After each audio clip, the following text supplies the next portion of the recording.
Sir, ito nga no, nasa mga balita na po ngayon, sinabi na rin po kahapon ni Palace Press Officer Attorney Claire Castro na nagsumiti na po ang luwa sa Office of the President ng kanilang report. Kaugnay nga po dito sa investigasyon ng operasyon ng water service provider na Prime Water. Ano pong reaksyon nyo dito? Maganda po kasi na sana na yung investigation ay nakapubliko. Kasi hindi natin alam kung ano yung nilalaman tapos sasabihin nila lang na pagkatapos kung ano yung magiging desisyon.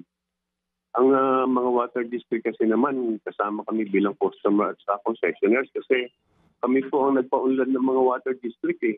Kami po ang nagbayad dito. Mm-hmm. Hindi katulad po ito ng MWSS o ng Maynila at Manila Water na pera ng gobyerno yung ginamit. Eh, dito po kasi sa mga water district, kami po, pera po namin na ginamit dito. Mm-hmm. Kasi nagtakda ng minimum na babayaran namin para siguradong meron kami pambayad doon sa inutang namin para paunlarin yung aming mga water district. Wala pong financial support yung gobyerno para sa mga water district. Mm-hmm, mm-hmm. Ito nga pong pinasok na kasunduan ng Prime Water with over 130 water districts. Hindi lang po kayo ang problemado dito, Sir Leo. Gano'n na po kayo katagal na nananawagan sa gobyerno na silipin po itong kasunduan ito na hindi lang consumers ang dehado, maging po yung mga water districts natin?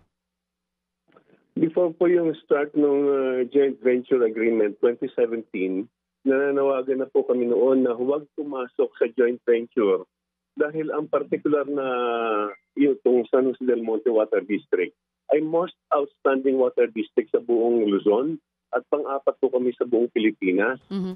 Walang dahilan po para kami ipasok pa sa mga joint venture. Hindi namin kailangan yun. Kasi as per COA audit report ang kinita ng water district noong 2017 ay umabot na po ng 243 million. Kaya wala pong dahilan para para ito ay joint venture. Tapos 24/7 po yung aming yung tubig namin.